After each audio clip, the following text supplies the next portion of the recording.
Gulf breaking ന്യൂസിലേക്ക് സ്വാഗതം. പ്രവാസ ലോകത്തെ വിവിധ വാർത്തകൾക്കായി ഈ ചാനൽ സബ്സ്ക്രൈബ് ചെയ്യൂ. സൗദി അറേബ്യയിൽ ചൊവ്വാഴ്ച വരെ മഴയ്ക്ക് സാധ്യതയുണ്ടെന്ന് സിവിൽ ഡിഫൻസ് മുന്നറിയിപ്പ് നൽകി. മക്ക മേഖലയിൽ കനത്ത മഴയ്ക്കും ആലിപ്പഴ വർഷത്തിനും ശക്തമായ കാറ്റിനും സാധ്യതയുണ്ട്.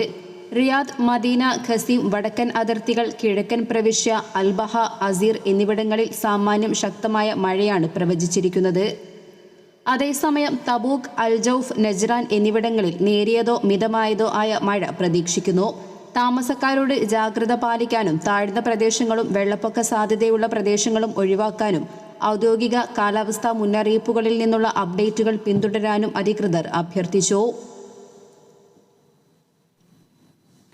ഭക്ഷ്യവിഷബാധ സംശയിക്കുന്ന കേസുകളുടെ അന്വേഷണം പൂർത്തിയാകും വരെ ഭക്ഷണശാലകളിൽ ജോലി ചെയ്യുന്ന വിദേശികൾക്ക് യാത്രാവിലക്ക് ഏർപ്പെടുത്താൻ സൗദി അറേബ്യ ഒരുങ്ങുന്നു. Saudi food and drug authority വൈകാതെ നടപ്പിലാക്കാൻ ഉദ്ദേശിക്കുന്ന നിയമത്തിലെ വ്യവസ്ഥകളിലൊന്നാണിത്. ഭക്ഷ്യവിഷബാധയേറ്റ സംഭവങ്ങളിലോ ഭക്ഷ്യവിഷബാധ സംശയിക്കുന്ന കേസുകളിലോ ഭക്ഷണശാലകൾ കർശന നിയമങ്ങളും പ്രോട്ടോക്കോളുകളും പാലിക്കണമെന്നത് നിർബന്ധമാക്കാൻ പദ്ധതിയിടുകയാണ് മുനിസിപ്പാലിറ്റീസ് ആൻഡ് ഹൗസിംഗ് മന്ത്രാലയവും ഫുഡ് ആൻഡ് ഡ്രഗ് അതോറിറ്റിയും. ഭക്ഷ്യവിഷബാധ കണ്ടെത്തിയാൽ സ്ഥാപനത്തിലെ ഏതെങ്കിലും ഉപകരണമോ വസ്തുവോ വൃത്തിയാക്കുകയോ നീക്കം ചെയ്യുകയോ നശിപ്പിച്ച് കളയുകയോ ചെയ്യുന്നത് നിരോധിക്കും. കൂടാതെ നിയമലംഘനത്തിന് ക്രിമിനൽ ശിക്ഷാ നടപടികൾ പ്രകാരം ശിക്ഷയും ഉറപ്പാക്കും. ഭക്ഷ്യവിഷബാധ സംശയിക്കപ്പെട്ടാലോ കണ്ടെത്തിയാലോ അവിടെ ജോലി ചെയ്യുന്ന തൊഴിലാളികളെ രാജ്യം വിടാൻ അനുവദിക്കില്ല. മാത്രമല്ല, ബന്ധപ്പെട്ട അധികൃതർക്ക് അവിടെ ജോലി ചെയ്യുന്ന തൊഴിലാളികളുടെ ശരിയായ ലിസ്റ്റും നൽകിയിരിക്കണം. തുടർന്ന് കേസ് അന്വേഷണം പൂർത്തിയാകുന്നതുവരെ ഈ തൊഴിലാളികൾക്ക് യാത്രാവിലക്ക് ഏർപ്പെടുത്താനുള്ള അപേക്ഷ അതോറിറ്റി ബന്ധപ്പെട്ട അധികൃതർക്ക് മുമ്പിൽ സമർപ്പിക്കും.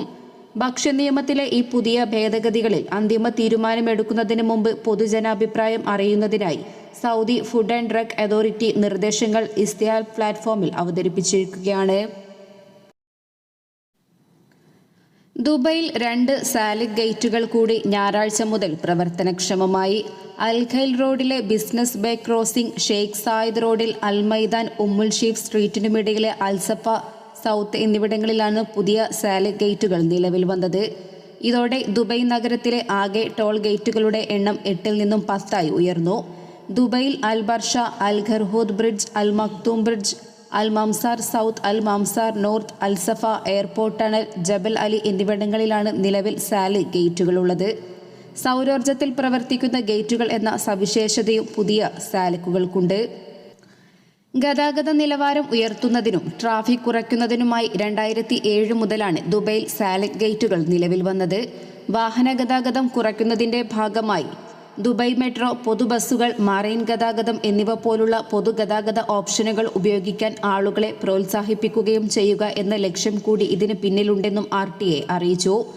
പുതിയ സാലിക് ഗേറ്റുകൾ സജ്ജമാകുന്നതോടെ Sheikh Mohammed bin Zayed road, Dubai Al Ain road, Ras Al Khor road, Al Manama road, infinity bridge, Al ഷിഖ്ന ടണൽ വഴിയുള്ള വാഹന ഗതാഗതം വർദ്ധിക്കും. സാലിക് ഗേറ്റ് വഴി കടന്നു പോകുന്ന ഓരോ യാത്രയ്ക്കും 4 ദിർഹമാണ് ടോൾ നൽകേണ്ടത്. റേഡിയോ ഫ്രീക്വൻസി ഐഡന്റിഫിക്കേഷൻ സാങ്കേതികവിദ്യ ഉപയോഗിച്ച് വാഹനം കണ്ടെത്തുകയും സാലിക് സ്റ്റിക്കർ ടാഗ് സ്കാൻ ചെയ്ത് പണം ഈടാക്കുന്നതുമായി സാലിക് ടോൾ ഗേറ്റുകളിലെ രീതി. വാഹന ഉടമയുടെ പ്രീപെയ്ഡ് സാലിക് അക്കൗണ്ടിൽ നിന്നാണ് പണം പോകുക. തിരക്കുള്ള സമയങ്ങളിൽ കൂടിയ നിരക്ക് ഈടാക്കുന്ന ഡൈനാമിക് പ്രോസസ്സിംഗ് സംവിധാനം സാലിക് ഗേറ്റുള്ള റോഡുകളിൽ നടപ്പിലാക്കുമെന്ന പ്രചാരണമുണ്ടെങ്കിലും ഇക്കാര്യം RTA സ്ഥിരീകരിച്ചിട്ടില്ല. ദുബൈയിലെ ഇന്ത്യൻ കോൺസുലേറ്റ് പ്രവാസികളുടെ മൃതദേഹങ്ങൾ നാട്ടിലെത്തിക്കുന്നതിന് പുതിയ നിയന്ത്രണങ്ങൾ ഏർപ്പെടുത്തി. മരണപ്പെട്ടയാളുടെ രക്തബന്ധുവിനോ അവർ അധികാരപ്പെടുത്തുന്ന വ്യക്തിക്കോ മാത്രമേ നടപടിക്രമങ്ങൾ ഭാഗമായി വിസ ക്യാൻസൽ ചെയ്യാനും പേപ്പറുകളിൽ ഒപ്പിടാനും കഴിയൂ എന്നതാണ് പുതിയ നിയമങ്ങളിലൊന്ന്.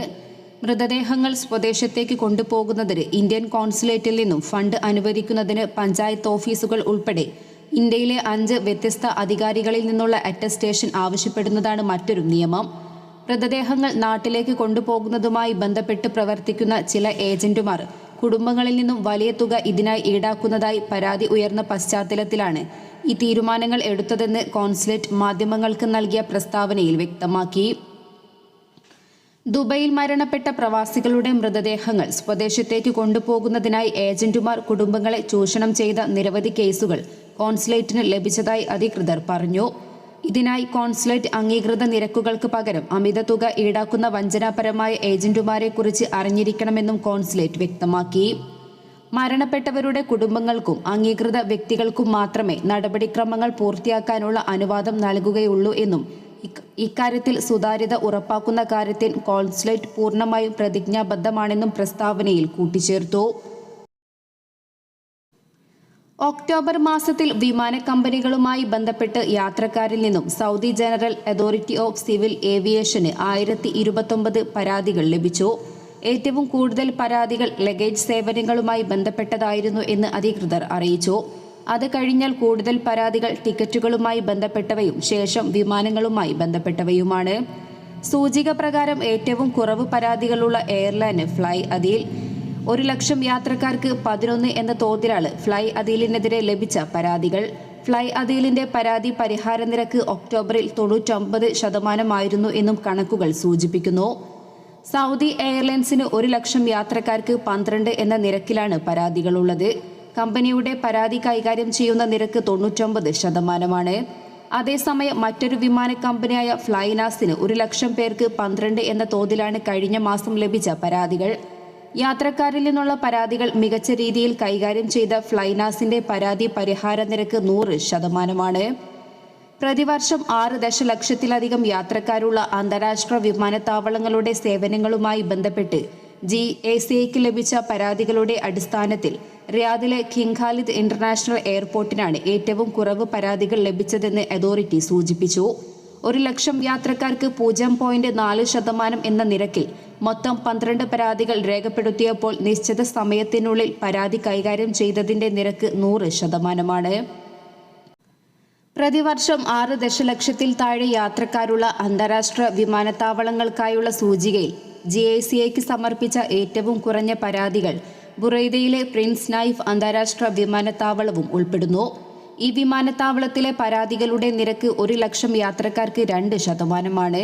കൂടാതെ പരാതികളുടെ സമയോചിതമായ പരിഹാര നിരക്ക് 100%-ലെത്തിയതായും റിപ്പോർട്ടിൽ വ്യക്തമാക്കുന്നു.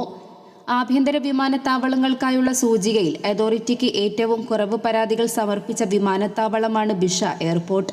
1,00,000 യാത്രക്കാർക്ക് 3% എന്ന നിരക്കിലാണ് ഇവിടെ ലഭിച്ച പരാതികൾ. അതേസമയം സമയബന്ധിതമായ പരാതികൾ തീർപ്പിലാക്കുന്ന കാര്യത്തിലും എയർപോർട്ട് 100% എന്ന നേട്ടം കൈവരിച്ചിട്ടുണ്ട്.